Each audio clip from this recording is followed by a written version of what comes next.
আগুন জ্বলে। আল্লাহর খলিল ইব্রাহিমকে আগুনে নিক্ষেপ করা হবে।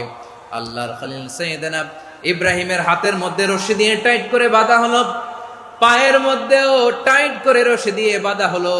আল্লাহর খলিল ইব্রাহিমকে আগুনের কুণ্ডলীর মধ্যে ফেলা হবে। ও মিয়া, আপনি যে বিপদের কারণে ভয় পান, হতাশ হন, এটা কোনো বিপদ ওনার বিপদের সামনে? পটুয়াখালী আওয়াজ করে বলুন, সাইয়েদনা খলিল ইব্রাহিমের বিপদের সামনে আমাদের বিপদগুলো কোনো বিপদ? এটা কোনো বিপদই না, এটা কোনো বিপদই না।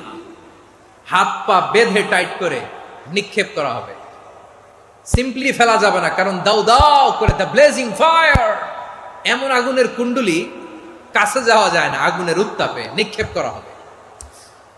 হাতে রশি বেঁধে পায়ে রশি বেঁধে আল্লাহর খলিল ইব্রাহিম আলাইহিস সালামকে আগুনের মধ্যে নিক্ষেপ করা হবে। আহা, এটার বলে অগ্নি পরীক্ষা। উনি অগ্নি পরীক্ষার সম্মুখীন হয়েছিলেন, এজন্য কঠিন পরীক্ষাকে আমরা অগ্নি পরীক্ষার সাথে তুলনা করি, ঠিক কিনা? সাইয়েদনা জিবরাইল এসে বললেন, ও আল্লাহর খলিল, ওরা তো আপনার হাতও বেঁধে ফেললো, পাও বেঁধে ফেললো, নড়াচড়ার সুযোগ নাই, বলেন আমি জিবরিল ফেরেশতা আপনার জন্য কি করতে পারি? আল্লাহর খলিল ইব্রাহিম বলেন, ও জিবরাইল, তোমার কাছে আমার কোনো চাওয়া পাওয়া নাই। সুবহানাল্লাহ বলেন। তোমার কাছে বলার কিছু নাই, তোমার সাহায্যের আমার দরকার নাই।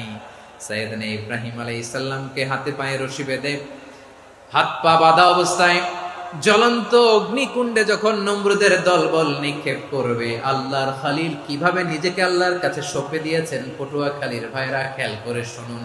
হাত পা বেঁধে আল্লাহর খলিলকে যখন নিক্ষেপ করা হবে, তিনি মুখ ফুটে বলে ফেললেন, হাসবুনাল্লাহু ওয়া নি'মাল ওয়াকিল। হাসবুনাল্লাহু ওয়া নি'মাল ওয়াকিল, আমার জন্য আল্লাহই যথেষ্ট,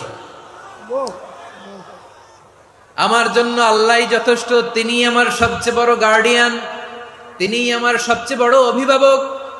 জিব্রাইলের সাহায্যে অফারকে ফিরিয়ে দিলেন, দুনিয়ার বুকে কারো কাছে কিছু বলেন নাই, মুখ ফুটে বলেছেন হাসবুনাল্লাহ।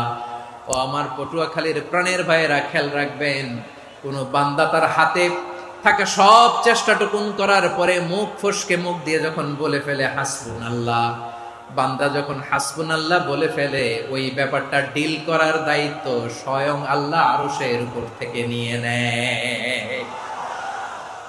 আপনি যখন বলে ফেলবেন হাসবুনাল্লাহ, এটা ডিলিং করবে কে তখন?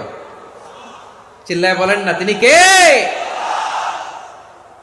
বান্দা তার সাধ্যের সবটুকু চেষ্টার পরে নতজানু হয়ে যখন বলবে হাসবুনাল্লাহ,